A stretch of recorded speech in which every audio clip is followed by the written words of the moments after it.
নমস্কাৰ আপোনালোকে চাবলৈ লৈছে এবি লাইভ 24 এগৰাকী স্পষ্টবাদী যুক্তিবাদী নিৰ্ভীক এগৰাকী সাহসী অসমীয়া যুৱকৰ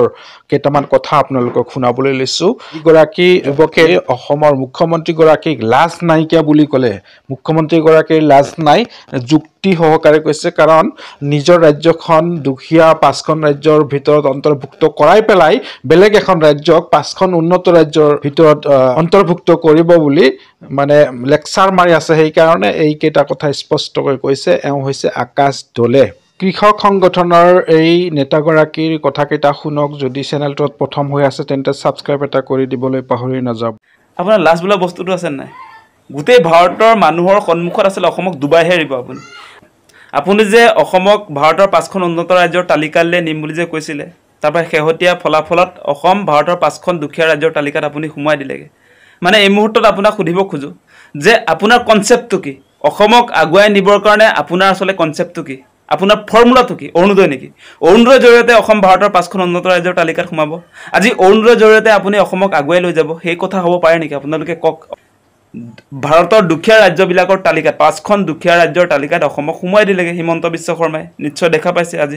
আজি অসম ডুবিছেতো আপোনালোকে ভালকে অনুসন্ধান কৰি চাওক তেওঁ ফৰ্মুলা নাই অসমক আগুৱাই নিবৰ কাৰণে হিমন্ত বিশ্ব শৰ্মাৰ কোনো ধৰণৰ কনসেপ্ট নাই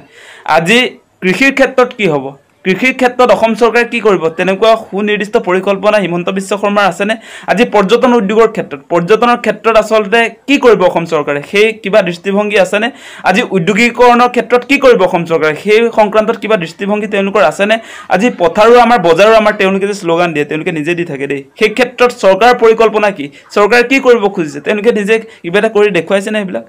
গতিকে শ্লোগানত কেতিয়াও এখন ৰাজ্য আগুৱাই নাযায় এটা শেহতীয়াকৈ তেওঁ অসমকটো ডুবালে এতিয়া ঝাৰখণ্ডক ডুবাবৰ কাৰণে তেওঁ বুলি আগবাঢ়িছে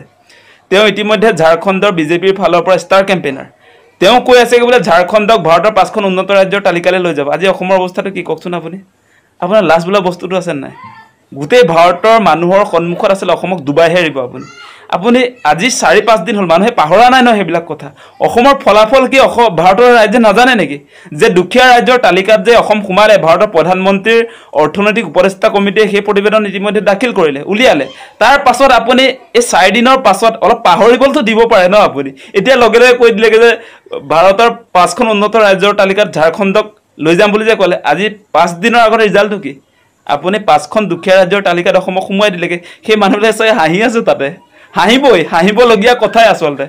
সঁচা সঁচিয়ে কৈছো হিমন্ত বিশ্ব শৰ্মাৰ ৰাজ্য এখনৰ আগুৱাই লৈ যাবৰ কাৰণে তেওঁৰ কোনো ধৰণৰ মানে প্ৰেক্টিকেল কোনো ধৰণৰ তেওঁৰ দৃষ্টিভংগী নাই সেই কথা স্পষ্ট আপোনালোকে অনুসন্ধান কৰক তেওঁ যিবিলাক কনসেপ্ট লৈ আগবাঢ়িছে অসম কিন্তু ডুবিছে দেই অসম ডুবিছে আজি আপোনালোকে দেখা নাই আপোনালোকে মনিব পৰা নাই কাৰণ হিন্দু মুছলমানটোত সবকে সোমাই থৈছেতো বেলেগ ইস্যুবিলাক কি হৈছে আপোনালোকে ধৰিব পৰা নাই